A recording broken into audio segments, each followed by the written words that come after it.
Jaguar Wright is coming after every woman that ever worked with Diddy. Details that Diddy was working as an FBI informant are coming out, and everyone that helped him is trying to get away. J-Lo, Oprah, Ellen, some of the biggest names in Hollywood are fleeing, and things are only getting started. The cameras are off, the PR teams are silent, and the escape routes are being planned. Everyone from Oprah to Jennifer Lopez is scrambling after Jaguar started naming A-list figures and even dropping allegations about Diddy working with investigators. We're going to break down every name, every clip, and what could happen next. He said every room in Diddy's mansions were wired with cameras.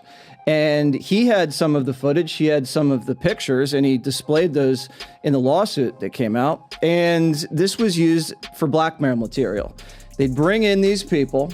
A lot of these people were also aspiring young artists in the music industry. And then these parties were sponsored by Motown Records CEO, Universal Records CEO. This goes all the way to the top. And so you get these people in compromising situations. The drinks were laced, their videotapes were hot. And then at the end of the day, you wake up the next morning, what did I do? And then they have compromising material on you. And then they can guide your career. They could kill your career, but they got you. And it wasn't just people in the music business. As you said, there were athletes, there were celebrities, there were politicians, people from the royal family. And we were also told by the former bodyguard that Diddy was an FBI informant. Whoa. So he was a snitch. The first person on Jaguar Wright's hit list is Beyonce, and she has been speaking out about her for ages. Jaguar says she's been warning people about Queen Bey for years, claiming Beyonce didn't just stand by while Jay-Z and Diddy ran their twisted parties. She helped them. She was with Jay-Z at all of Diddy's parties. And according to one victim, Beyonce was watching as Diddy and Jay-Z continued their abuse. Rather than report Jay-Z's crimes, Beyonce helped him and Diddy cover everything up and even benefited from the blackmail. Ever since she married Jay-Z, Beyonce has been winning Grammys left and right. Beyonce, just as evil in your opinion? Has she done things you know of? Is it more Jay-Z in your mind? What is the... I know a lot of things that shameless hat has done, but her greatest sin is vanity.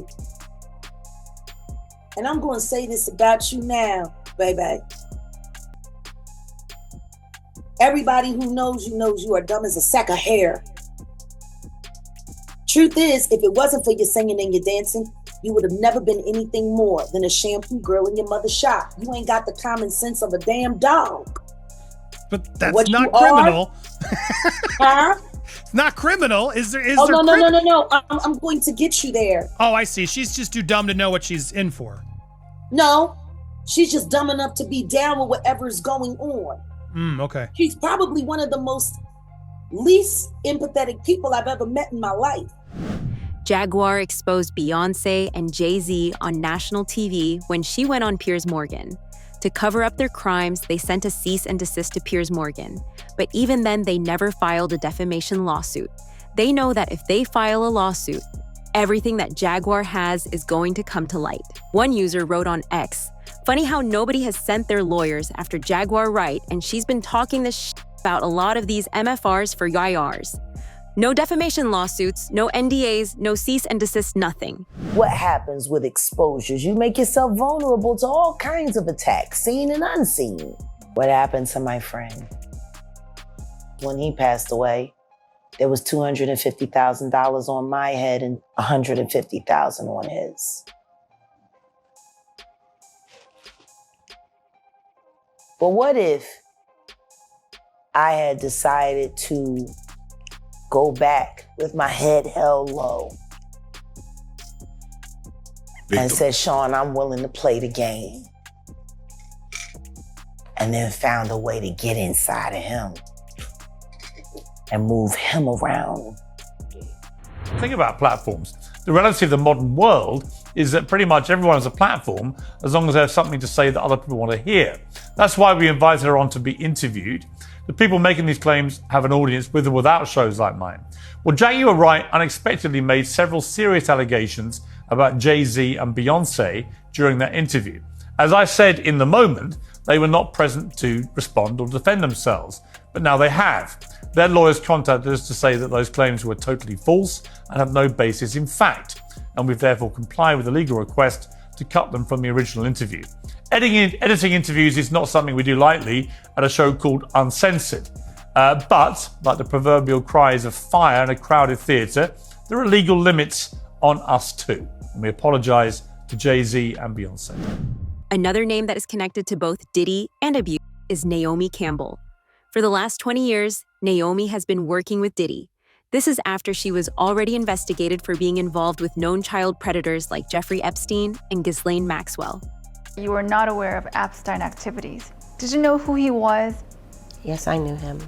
I was introduced to him on my 31st birthday by my ex-boyfriend, Flavio.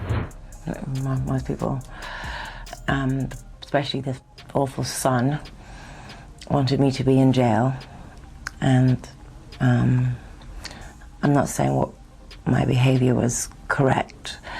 I think that everyone during this period of Terminal 5 madness was upset and irate. And I guess I just took it too far, maybe. To make matters worse, back in 1998, Naomi was convicted and found guilty of beating her assistant and choking her in a fit of rage. Since then, she's been charged 10 more times in assault cases, where she would physically abuse the people working for her and even spit on police officers when they came to stop her. Naomi's history of abuse and violence started around the same time that she started meeting with Diddy. And just like Diddy, she never went to jail. Almost a year before the raid at Diddy's house, Naomi Campbell was back in court this time for scratching a photographer's eye. She was given a 6-month suspended prison sentence. We all know Naomi has a temper. Today, the 45-year-old supermodel was found guilty in a Sicilian court for assaulting a photographer. She was given a 6-month suspended prison term, so she escapes the dreaded orange jumpsuit. If you thought being caught on camera assaulting a photographer was bad, wait till you find out what Demi Moore was filmed doing. A longtime friend of Diddy, Demi Moore actually sexually assaulted a 14-year-old back in 1982. A resurfaced video has drawn attention to Demi Moore kissing her former General Hospital co-star, Philip Tanzini, when he was just 14 years old. The footage, reportedly filmed during Tanzini's 14th birthday party, shows Moore making out with Philip multiple times and saying, "I love Philip. He's one of my most favorite people." Lois is the greatest, and I'm putting in a buck. Thank you. Jimmy, I love you.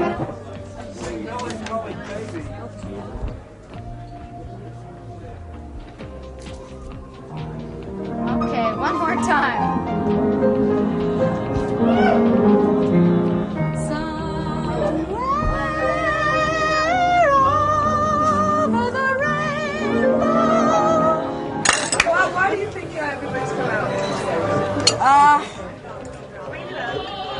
I don't know. Maybe just because I love them all and I hope they all love me.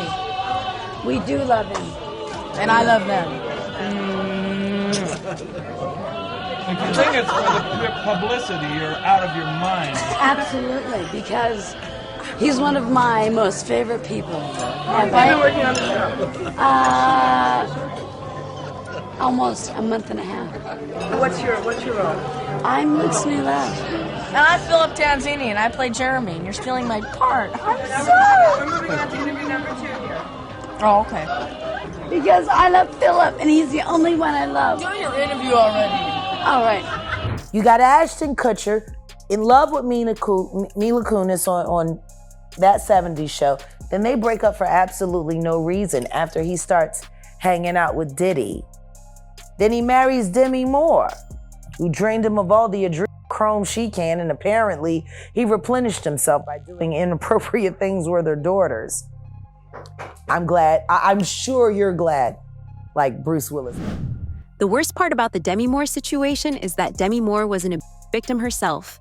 Back when Demi was just 15, her mother sold her to a random stranger for $500.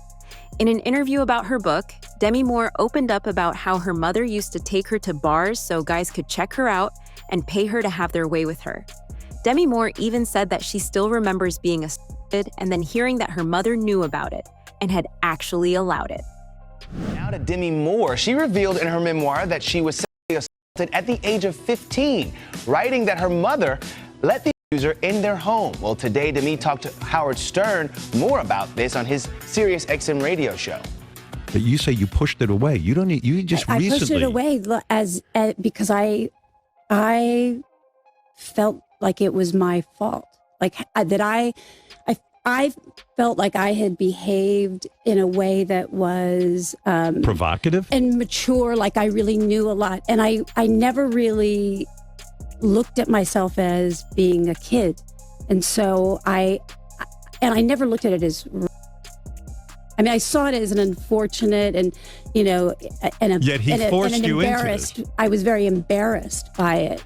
In all honesty, I think that the shame I carried because of the rape made me afraid to feel I could comfortably express myself sexually.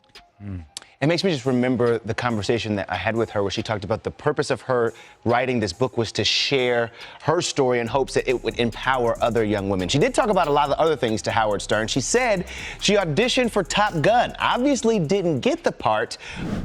Among the few names that have actually fled from the U.S., Ellen tops the chart. In 2024, right after Diddy's Miami mansion was raided, Ellen announced that she was leaving the country forever. Her departure lined up perfectly with Diddy's arrest, and fans couldn't help but notice that Ellen also tried to change her appearance too. Someone who had been blonde for all her career changed her hair color and moved to England to start fresh.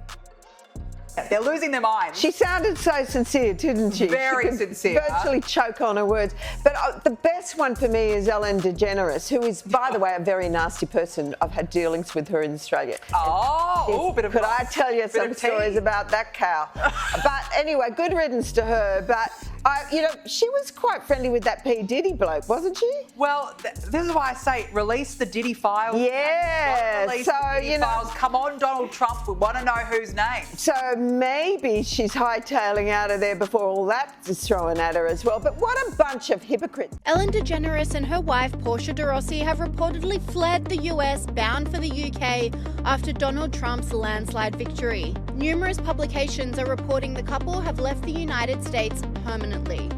There are also reports the couple have put their Montecito mansion on the market.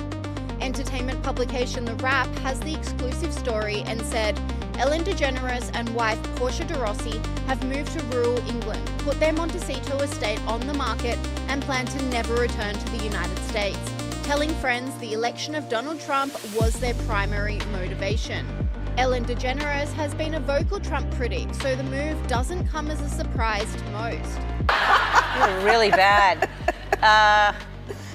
If you had to be stuck in an elevator with either President Trump, Mike Pence, or Jeff Sessions, who would it be? Does one of us have to come out alive? Ellen DeGeneres has been seen rocking a new hair color since moving to the UK. The comedian changed her signature blonde look to brunette as she was seen enjoying a night out with friends at a pub called The Farmer's Dog. Ellen went out with her wife, Portia de Rossi, and a few friends, including the Torn singer Natalie Imbruglia. Sources told TMZ earlier this week that Ellen and Portia moved to England because of Donald Trump's re-election. They have reportedly settled into their new home in the southwest region of England, but they purchased the property before the election. What's probably even more interesting is that now that Diddy is getting out soon, Ellen is trying to make a comeback. The same person who was allegedly ready to leave the US forever when Diddy got arrested has suddenly decided to come back now that Diddy has been declared not guilty.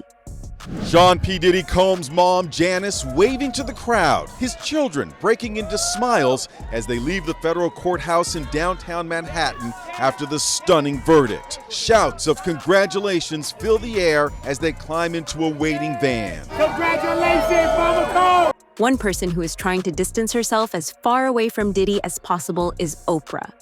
Oprah's connection to Harvey Weinstein, Jeffrey Epstein, and Diddy is no secret. She was best friends with all three, and there are even pictures of Oprah kissing Harvey. As soon as Harvey was exposed, however, Oprah started pretending like she never knew him. When he was running with Oprah and them, he was running with that whole crew. Weinstein, Oprah, Epstein. He was running with that whole crew. They want to know how we're going to do it, how the public is going to take him. Is the public going to let him back in? And the public is not.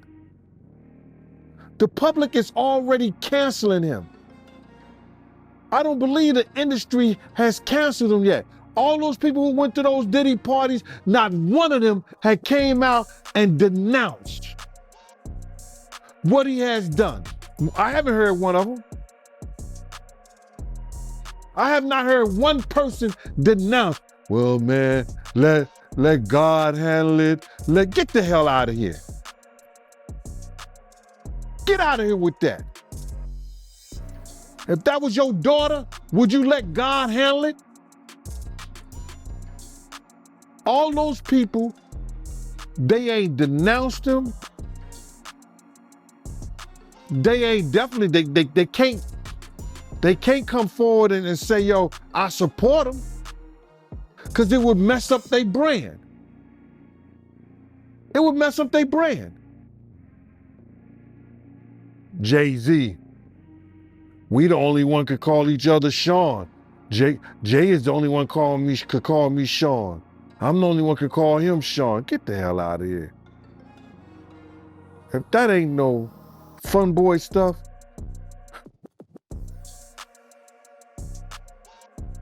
But you ain't had not one person, brother, not one person sit there,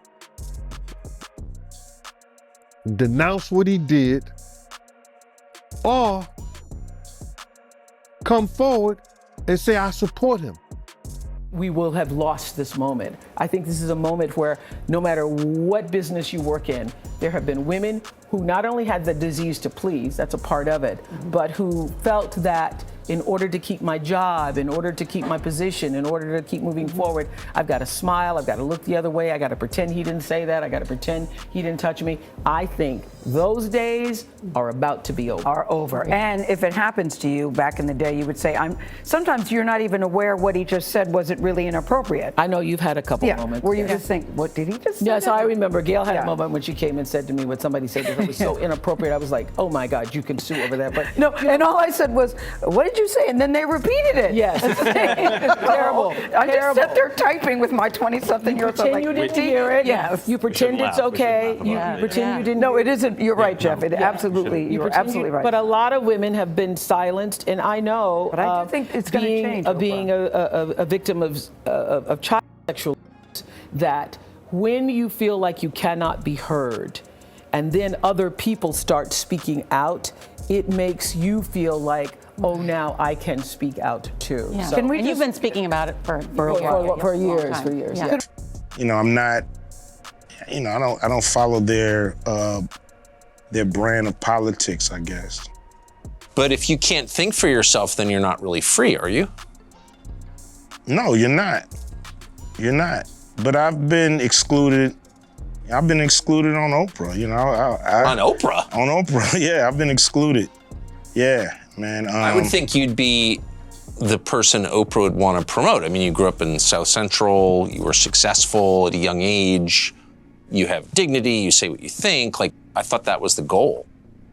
Me too. You know, I don't know what it is, but you know, several of my, you know, I had a movie called Barbershop. You know, yeah, I remember that I wasn't invited to participate with the cast. I produced a show called Black White, and it was a very controversial show. And once again, they had the whole cast on, but I wasn't invited. And so I don't know. On Oprah's show. Yeah, so I don't know what that's. But Oprah's obviously a saintly, godlike figure who's revered by all decent people. Why would she exclude you? I really don't know. You know, that's something that I would love to find out. But I can't tell you, you know, if there's a single thing that I've done or said to her. Have you noticed that it is more controversial to criticize Oprah than to burn the American flag? Really? Seems that way. I've never heard anybody criticize Oprah. Is it really just a coincidence that somehow Oprah is always connected with people who later turned out to be involved in abuse scandals and then says she is completely against these crimes? It doesn't take a genius to piece together the story. Every time a major case is exposed, somehow Oprah seems to have been acquainted with them or used to be friends with them. Jeffrey Epstein, P. Diddy, what do you think is going to happen with all that now? I knew a lot of people who knew Jeffrey Epstein, like a lot. I never met Jeffrey Epstein, thank God. I certainly knew a lot of people who knew him, and like a lot, like more than 10. Jeffrey Epstein was not considered like some far out sinister figure in the world that I lived in. I mean, I'm just being totally honest about this. He was like this kind of interesting guy who had, had this kind of rotating salon at his house off Fifth Avenue in New York, and there was always the Israeli prime minister and former presidents and like just interesting people, I did not understand what that was about at all, and so when he died, I was like, oh, poor guy himself in prison. And then I got a call from his brother, just randomly, and his brother said, he did not commit suicide. I was really shocked by that, and I thought maybe his brother's crazy. So this set off a multi-year journey for me that really changed my views about a lot of different things. And the bottom line is Jeffrey Epstein was murdered, and not only murdered, but he was murdered in the most secure federal lockup in Midtown Manhattan in the country. And so what is that? What is that? Think about that for a minute. 3 days after Oprah publicly supported victims of sexual assault in the wake of numerous allegations against Harvey Weinstein, singer Seal Instagrammed this meme. Showing Winfrey kissing the disgraced mogul, it reads, "When you have been part of the problem for decades, but suddenly they all think you are the solution." Please welcome Seal! The 54-year-old who's appeared on Oprah's show captioned his post, "Oh, I forgot, that's right, you'd heard the rumors, but you had no idea he was actually serially assaulting young starry-eyed actresses, my bad." While Weinstein maintains his innocence, Seal hasn't commented further, and Oprah has not responded. This moment is a really powerful time for everybody to get woke. Fans have come to her defense, pointing out Winfrey is a sexual survivor. They also posted pics of Seal's ex, Heidi Klum, kissing Weinstein too. The person closest to Diddy and someone who is actually connected to a police investigation alongside him is J-Lo. J-Lo and Diddy dated for almost 3 years back in the 90s. In 1999, however, J-Lo was present during a nightclub incident with Diddy. The which resulted in one death and another injury was widely covered in the press. No charges were brought against J-Lo, and Diddy later faced legal scrutiny related to the event. All Jennifer Lopez had to do was marry a white boy, Oscar winner, for people to stop remembering that she had a gun in her pocketbook. She had gunshot residue on her hands the night that Natanya was shot at that club.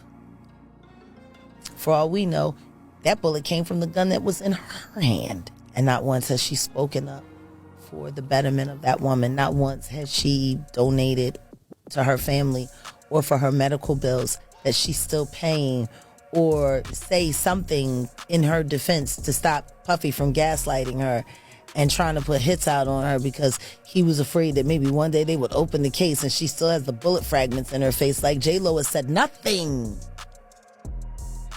Nothing. You really thought that just running off and marrying Ben Affleck was going to take you out of the Diddy downfall? But it saved her the first time though, didn't it? Because as soon as that club was over and as soon as they finished interrogating her, when she sat there and cried like a baby, "I don't want to go to jail.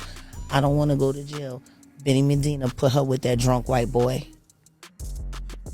until she ran him off. Like, there are people sitting here screaming out at the toll that the atrocities that Sean Combs has done to their lives, and you're trying to avoid your part in the story or the fact that you never spoke up.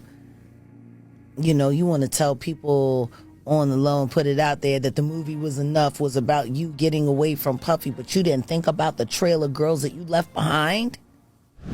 Suge Knight, the former head of Death Row Records, has made bold claims. He's suggesting that Diddy may not have been the untouchable mogul everyone thought he was. According to Suge, Diddy had some kind of understanding with federal authorities, which could explain why he often avoided charges. He's going to go to prison. And if he do, it'll be for something very, very small. It wouldn't be nothing what the people think. I don't think he's going to go nowhere long. And at the same time, you got to look at it. The best witness they had is KPD. KPD been an informant for a very, very long time. And KPD is getting ready to go to trial for the murder of Tupac. KPD said it, everybody else know it, and KPD says the money came from Puffy, the key Tupac, and myself. So if they really wanted Puffy that bad, KPD would have cut a deal with them, got on that stand, and broke it down. That'd have been the RICO right there. That'd have been higher right there. One man to the next. And I got a lot of respect for you, Suge. Suge, I got so much respect for you, bro, because when this East Coast, West Coast walk could have been shutting down, Pac was living, Big was living, Eric B, Big D, y'all set up there and y'all was gonna set up a meeting. Everybody who had something to do with it was supposed to show up. And Puff refused to. You didn't, brother. You wanted this shit to be over with. Even though you didn't f with Puff, y'all wasn't dealing with each other no more. I remember when you and Pac was in the car behind the House of Blues. You was in the red Rolls Royce, Pac was in the white. I was in the car when Puff rolled up on you and said, yo, Suge, we got any problems down here? And you said, bro, I don't know any problems you got. That was even after Jake was. You said, brother, I don't know any problems you got. What do you think? How far could this go, and who might be mentioned next? Drop your thoughts in the comments, hit that like button, and make sure you're subscribed, because the next name Jaguar drops might be the one Hollywood can't ignore anymore.